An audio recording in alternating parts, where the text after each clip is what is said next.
Ayat Allah itu ada dua. Yang pertama ayat yang tertulis, yang kedua adalah ayat tanpa dinulis atau tidak tertulis, ayat tersirat.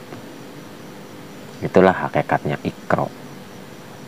Iqra, Iqra, Iqra bismi rabbik. Bacalah atas nama Tuhanmu.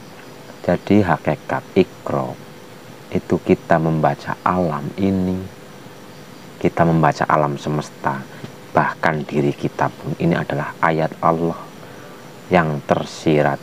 Kita harus membaca diri kita harus membaca alam ini untuk terhubung dengan Allah.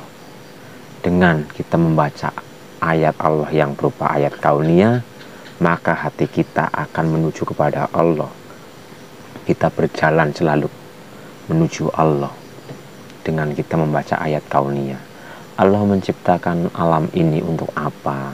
Allah menciptakan diri kita untuk apa? Kita pelajari.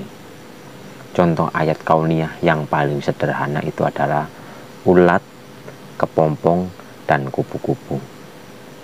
Ulat, kepompong, dan kupu-kupu itu tidak ada tulisannya. Itu hanya wujud. Wujud berupa binatang ulat, menjadi kepompong, menjadi kupu-kupu, tapi bisa dibaca.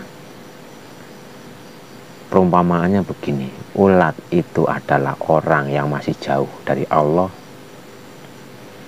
Setelah orang ini mendapat hidayah dan taubat, maka orang ini memperbaiki diri, bertobat, mendalami ilmu Allah, yaitu menjadi kepompong, bertapa. Mereka bertapa dalam rasa mereka bertapa dari alam dunia ini. Yang ada dalam hatinya hanya Allah, Allah, Allah, dan Allah. Setelah lulus dalam pertapaan, mendekatkan diri kepada Allah, dia akan menjadi kupu-kupu. Kupu-kupu yang indah, terbang bebas lepas. Dan setelah menjadi kupu-kupu, dia akan hinggap kepada bunga yang wangi, hinggap kepada bunga untuk menyerap sari-sari bunga. Makanannya itu sudah sari-sarinya.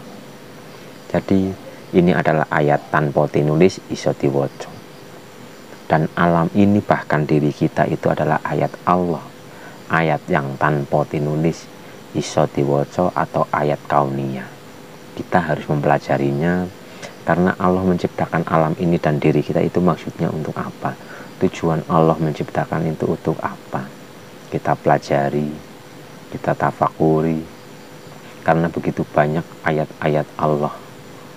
Bahkan jika samudra dijadikan tinta dan ditambahkan 7 samudra lagi, kurang untuk menulis ayat-ayat Allah.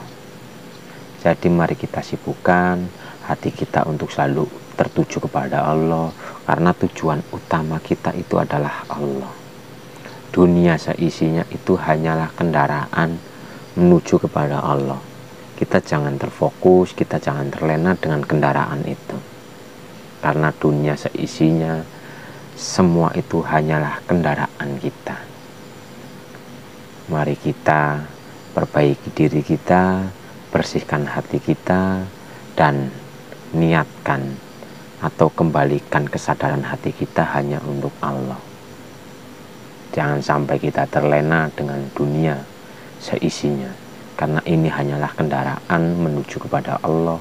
Dunia seisinya itu hanya kita baca agar kita bisa wusul ilallah.